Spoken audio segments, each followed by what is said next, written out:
Benjamin নেতানিয়াহুর বেপরোয়া গোঁয়ার সরকার নিজের ইচ্ছা পূরণ করেই ফেলল, হুমকিকে রূপ দিল বাস্তব হামলায়। হামলার আগে থেকেই ইরানও সতর্ক করে জানিয়েছিল যে ইরানে হামলা হলে এবারের জবাব হবে ভয়ঙ্করতম। ইসরায়েলি পত্রিকা ইয়েদিওথ আহরোনাত সহ বিশ্বের সব সংবাদ মাধ্যম সূত্রে জানা গেছে, ইসরায়েলের প্রতি ইরানের এবারের সতর্কবার্তা আরও কঠোর।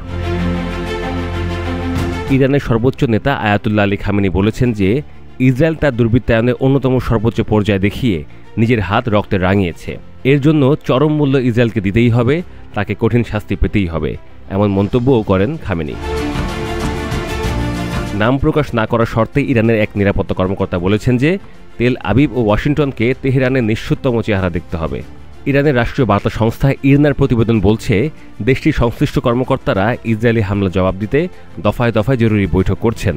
ইরানের সশস্ত্র বাহিনীর মুখপাত্র জেনারেল আবুল ফজল শেকরছির বরাতে ইরনা জানিয়েছে, ইসরায়েলে সুনির্দিষ্ট, নির্ভুল ও বিধ্বংসী হামলা চালাতে যাচ্ছে ইরান। আবুল ফজল বলেছেন যে জায়ানবাদী সরকার ও তাদের মিত্র যুক্তরাষ্ট্রকে কোনোভাবে ছাড় দেওয়া হবে না। আন্তর্জাতিক সম্পর্ক বিশ্লেষকরা বলছেন, ইরানে হামলা চালিয়ে ইসরায়েল মধ্যপ্রাচ্য সহ গোটা বিশ্বে উত্তেজনা বহুগুণ বাড়িয়ে দিল।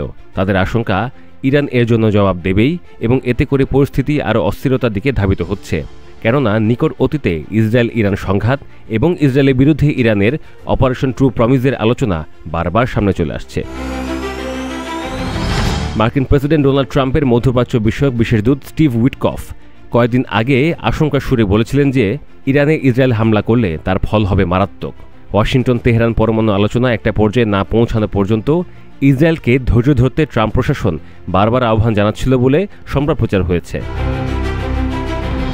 আগামী রবিবার ওয়াশিংটন তেহরান পরমাণু আলোচনা ৬ষ্ঠ দফা অনুষ্ঠিত হবার কথা রয়েছে।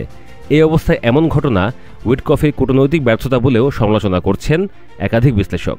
অবশ্য কোনো কোনো বিশ্লেষক এভাবে বলছেন যে এমনটা নাকি ঘটতই, কেননা ইরান নিজের মতোই ইউরেনিয়াম সমৃদ্ধ করে যাবে এবং তাকে ঠেকাতে না পেরে যুক্তরাষ্ট্রের আচরণ বৈরী হবে এবং ইসরায়েল হামলা চালাবে ইরানে।